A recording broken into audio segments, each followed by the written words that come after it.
Tom Downey here for Chat Sports, and if you're like most people, you didn't like the fact that there was no football on this past weekend. Well, if you're a football addict, that's about to be satisfied because the USFL is back this year. So with the draft of the USFL days away, we're going to break down the teams, coaches, schedule, and to an extent the players. I'll explain what I mean by that in a little bit. First up, the 8 teams here for the reboot of the USFL. The Michigan Panthers, the New Jersey Generals, the Philadelphia Stars, and the Pittsburgh Maulers are all in the North Division.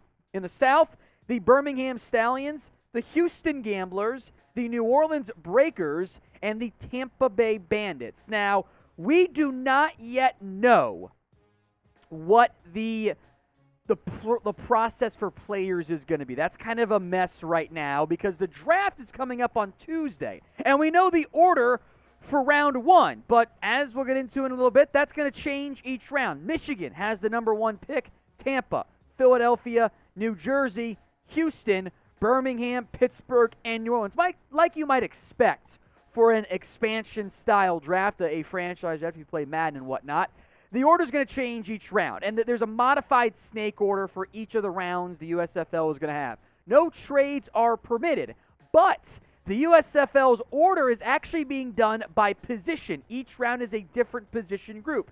You have to take at least one player per position group. If you don't want to take multiple guards, for example, or tackles, you can pass on picks and get a comp pick for later on. Rounds 1 through 12 are going down 7 p.m. Eastern on February 22nd. Now, here's the round breakdown. The first round is quarterbacks. 2nd through 4, defensive end. Offensive tackles 5 through 7, cornerback 8 through 11, and then QB again in round 12. Then day 2 is going to have receiver, safety, center, inside linebacker, guard, defensive tackle, running back / fullback, outside linebacker, kicker, punter, tight end / H-back, and long snapper. Now, if you want coverage of the USFL draft with the player pool not even announced yet by the USFL, then subscribe. Planning on doing some live video coverage for you guys of the player draft on Tuesday night. If you want to join us, then subscribe. Show your support that you want that here on Chat Sports. Let's break down the teams and the coaches now. Of course, it is the reboot, so if you followed the USFL, you're going to recognize these team names. Michigan Panthers. They're coached by Jeff Fisher. How about that? The longtime Titans and Rams head coach is here leading the way for the USFL. There's no Bob Stoops like there was for the XFL reboot, but Fisher is the biggest name so far attached to this particular football league. Now, what USFL team will you guys cheer for? I'm going to make this question the pinned comment on today's video. So, if the ad break comes here on YouTube, take advantage of it. Head down there and let me know which team you're cheering for. Remember, I have no ties, so maybe whichever one gets the most votes, I'll cheer for. Go ahead down there and let me know. The New Jersey Generals. If you're a college football fan, you're going to know some more of these players and coaches. And Mike Riley is leading the way for the New Jersey Generals. His last job as a head coach, Nebraska, 2015-17. That was a disaster. Never should have gotten hired out of Oregon State. He is going to achieve something rare. He will be a collegiate football head coach, NFL head coach, a USFL head coach, and he also coached at a high level in the XFL and the AAF as he's just making his way through all of the attempted spring leagues that have had little success with the XFL, which is also apparently going to come back in a few years. We'll see how that one ends up going down.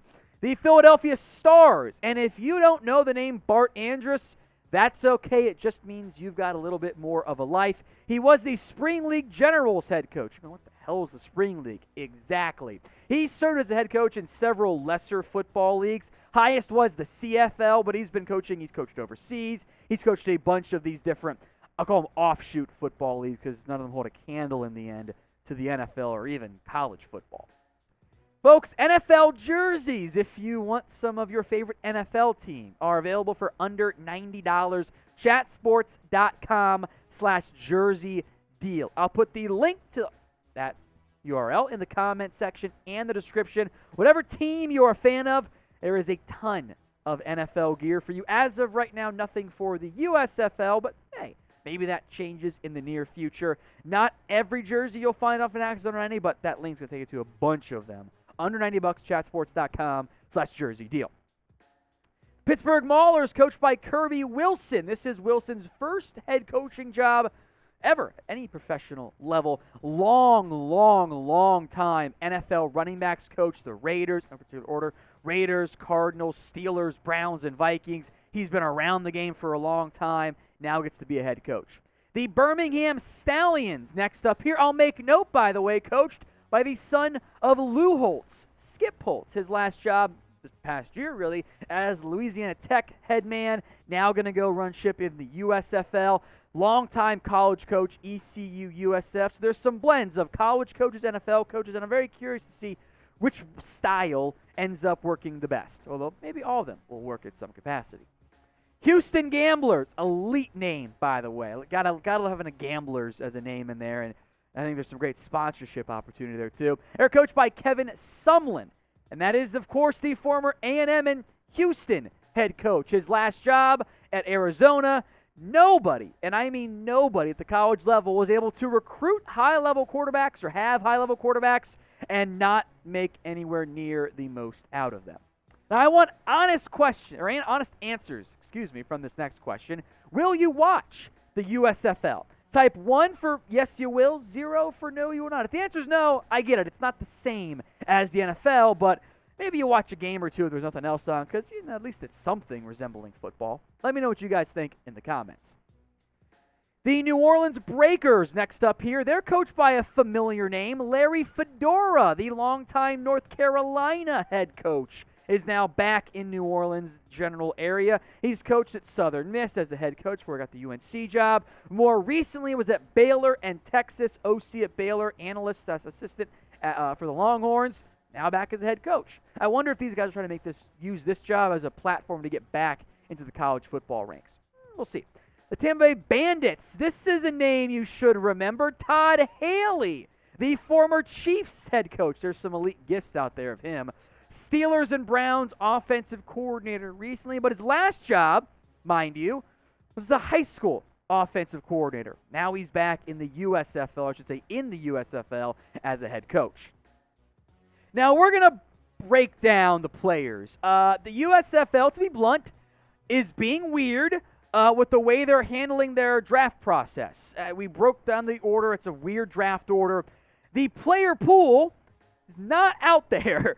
They've not published it. Now there's some lists out there of names I think are going to be in the player pool, but nothing formal from the league. So, when we do it live on Tuesday, F it, we'll do it live. We don't know what players are really going to be in there. Here are 10 that you might have heard of to keep an eye out for. Chase Litton, the Marshall QB. I scouted him when he came out at Marshall. That's the best I can say about any of these guys. If you are familiar with these names, congrats. You're a true addict. David Moore out of Central Michigan, another QB, talented at some off-the-field stuff. CJ Maribel, I scouted out of Coastal Carolina. Maybe the most familiar name on this list is Kelvin Taylor, the Florida running back with him. You go, wait a minute, I recognize that name. Why do I know that name? Played at Florida, had a pretty good career there for the Gators. And, of course, he's the son of Fred Taylor, the longtime Jags running back. So if you know a name, this is probably the one. He also spent some time in the AAF where Steve Spurrier was the head coach. Avery Gennesee's next up here. He's been a long-time journeyman in the NFL with a bunch of different NFL teams, but in general, most people don't know offensive linemen. There's one, maybe you know. Antonio Nunn out of Buffalo. I thought he had a chance to get drafted. Spent some time in the NFL on practice squads. Kevontae Turpin had some off-field stuff at TCU, but he's kind of fun, electric there. Name to keep an eye out for. Toby Johnson, the journeyman Georgia defensive lineman, and another D lineman here, Walter Palmore out of Missouri. I like him. He spent time with the Cowboys and the Seahawks on their practice squads in recent years. One name definitely watch out for here is Evan Worthington, the defensive back from Colorado. Had some Senior Bowl buzz a couple of years ago. Injuries kind of hurt him from that perspective. So I'm hoping that when the USFL does their draft, again, Tuesday, live here on Chat Sports, that I will see more big-time names that we've heard of. Like, if I were the USFL, I would try to get someone like Johnny Manziel. Find a QB that somebody's heard of before. Because even though I watch Chase Litton, Marshall fans know Chase Litton. Nobody else does. So if you want to get some buzz, got to get some players that at least college fans have heard of to make it worth their while to end up watching. Do you guys want more USFL coverage? All depends on what you guys want, how this video does from an audience perspective. If you do, type in Y for yes. If you don't, hey, I understand. Go ahead and type in no and just let me know. It's all good. Be honest with us in the comments section. Time now for some quick notes on the schedule. The regular season begins April 16th. It will then run through mid-June. The playoffs are going to be held June 25th and July 3rd up in Canton, Ohio. All the regular season games are going to be held in Birmingham, Alabama. There are 2 stadiums down there. All the games will be held there. The UAB Stadium and the other one that they've built down there as well. The opening game is going to be between the Birmingham Stallions and the New Jersey Generals. That game is going to be dual broadcasted, by the way. I believe it's NBC and Fox, if I'm remembering correctly. There might be, I think that's correct. But 2 of the major networks are going to have that game. Dual coverage is interesting. Not sure that's the route I would have gone, but that's what we know so far about the schedule. As of right now, the overall true game-by-game has not been released. I'm sure we'll know more about that in the coming months. And, of course, we'll know more about the players once the draft gets going on Tuesday.